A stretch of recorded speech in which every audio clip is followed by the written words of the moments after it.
Bonjour à tous et bienvenue dans ces deux vidéos consacrées aux unités amines dans les raffineries. Dans les vidéos sur le schéma de raffinage et dans celles consacrées aux hydrotraitements, on a vu ensemble que l'on devait enlever le soufre du brut pour satisfaire les spécifications européennes en termes de teneur en soufre dans les carburants. Ainsi, on doit enlever l'H2S des GPL, enlever la totalité du soufre dans les essences pour protéger le catalyseur du reforming. On doit également enlever le soufre du kérosène jusque 3000 ppm. On a vu aussi que l'on devait enlever la totalité du soufre dans le gazole pour atteindre les 10 ppm. Pour le fioul domestique, nous n'en avons pas parlé, mais il faut désulfurer jusque 1000 ppm en France et 50 en Allemagne.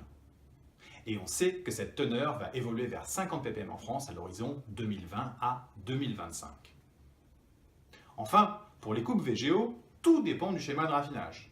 Soit on a un FCC et une partie du soufre de la charge de l'unité va se retrouver sous forme d'H2S qu'il faudra traiter, soit la raffinerie est équipée d'un hydrocracker et on enlève dans ce cas la quasi-totalité du soufre.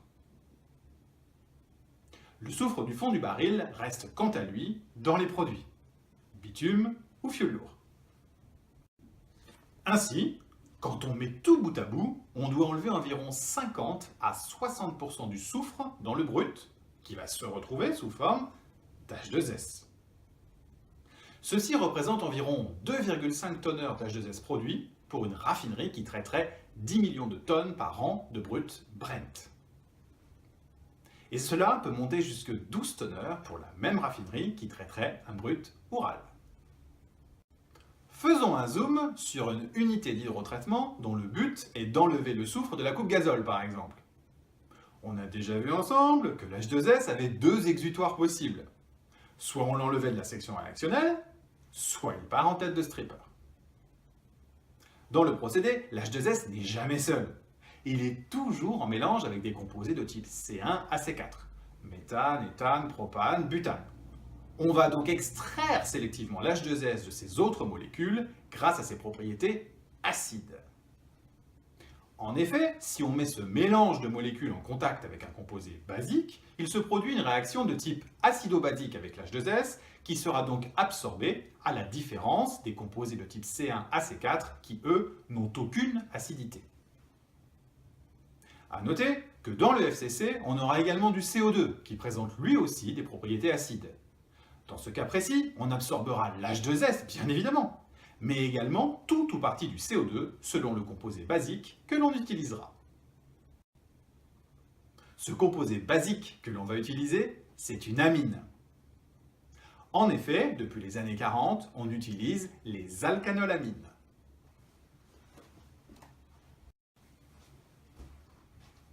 Alors, quelles sont ces alcanolamines que l'on utilise dans l'industrie du pétrole et du gaz ? Voici les trois amines typiques que l'on va retrouver dans les raffineries et les unités de traitement de gaz. On aura la monoéthanolamine, ou MEA. C'est une amine de type primaire. En effet, l'atome d'azote est relié à un seul groupement alcool, d'où le nom primaire, et deux atomes d'hydrogène. Cette amine a une masse molaire de 61 g par mol et un point d'ébullition de 170 degrés, ainsi qu'une masse volumique de 1020 kg par mètre cube lorsqu'elle est pure. On retrouve ensuite la diéthanolamine, ou DEA. C'est une amine de type secondaire. En effet, l'atome d'azote est relié à deux groupements alcool, d'où le nom secondaire, et un atome d'hydrogène. Cette amine a une masse molaire de 105 g par mol et un point d'ébullition de 270 degrés, valeur à laquelle elle commence à se décomposer, et une masse volumique de 1100 kg par mètre cube lorsqu'elle est pure. On retrouve enfin la méthyldiéthanolamine, ou MDEA. C'est une amine de type tertiaire.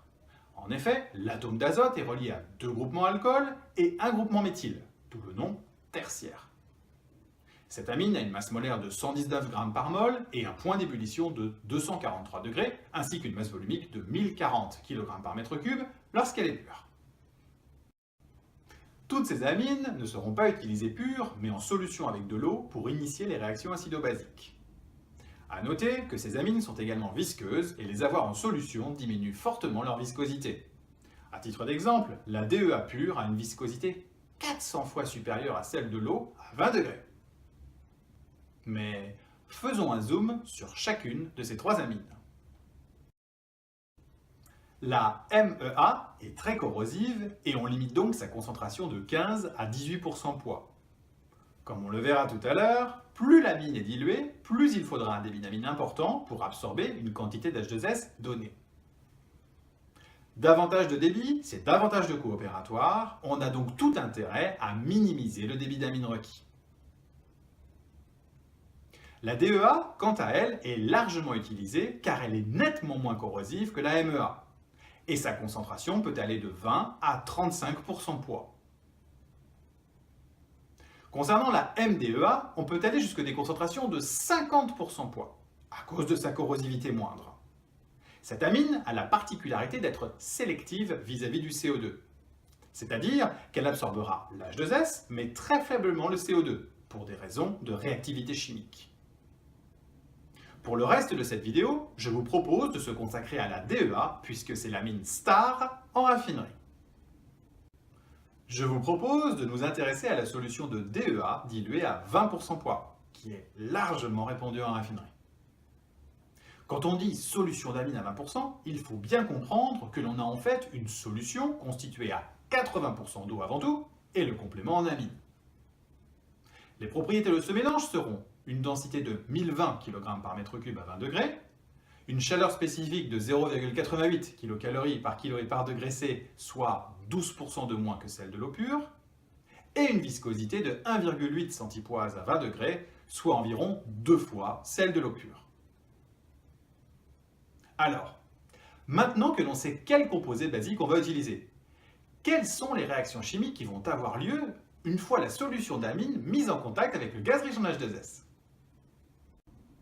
La première réaction chimique consistant à faire réagir l'amine avec l'H2S est une réaction de type acido-basique, avec la formation d'un ion HS-. C'est une réaction instantanée. C'est également une réaction exothermique, c'est-à-dire que dès que cette réaction a lieu, elle dégage de la chaleur qui chauffe le gaz et la solution d'amine. En cas de présence de CO2, on a également ces deux autres réactions qui vont avoir lieu et sont également de type acido-basique. La première réaction est de vitesse moyenne, alors que la seconde est plutôt lente. Ce qui signifie que lorsque l'on souhaite absorber le CO2, il faut laisser davantage de temps de contact entre l'amine et le gaz. Toutes ces réactions sont favorisées à forte pression et basse température. La pression est souvent un paramètre qui est fixé par le procédé produisant l'H2S. C'est-à-dire que lorsque dans le procédé on a une pression élevée, comme par exemple dans les boucles réactionnelles d'hydrotraitement, on déplacera l'équilibre vers l'absorption de l'H2S. Autrement dit, il restera moins d'H2S dans le gaz si la pression est forte, et vice-versa. Enfin, on absorbera majoritairement l'H2S des gaz à une température basse, c'est-à-dire en pratique proche de la température ambiante pour favoriser l'absorption de l'H2S.